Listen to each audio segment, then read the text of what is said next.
Maswerteng hapon po mga ka-STL. Narito na po ang resulta ng STL Muntinlupa para sa araw na to, second draw. February 8, 2025, araw ng Sabado. Naway ang mga natayan nyo pong mga numero kanina ay manalo nawa ngayong hapong ito, 4 PM. Kaya kunin nyo na po ang inyong mga tickets.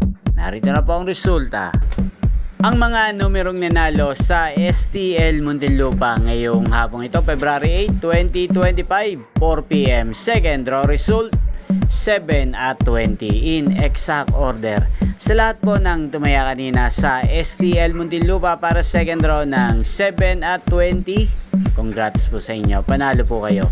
At ngayong hapong ito sa STL Muntinlupa, atin pong i-shoutout si Kuya Joby ng Muntinlupa na laging nanonood sa channel na to. Shoutout po sa inyo Kuya Joby. Nawa yung mga numerong inaalagaan nyo sa Muntinlupa, sana po ay manalo rin ngayong hapong ito. At sa lahat po ng mga taga Muntinlupa dyan, shoutout po sa inyo, especially sa aking mga subscribers na walang sawang nanonood sa channel na to. Shoutout po sa inyo. Inyo pong napanood ang resulta ng STL Muntinlupa sa channel na to. Magkita-kita pong muli tayo mamayang alas 9 ng gabi dito po sa channel na to. Thank you for watching.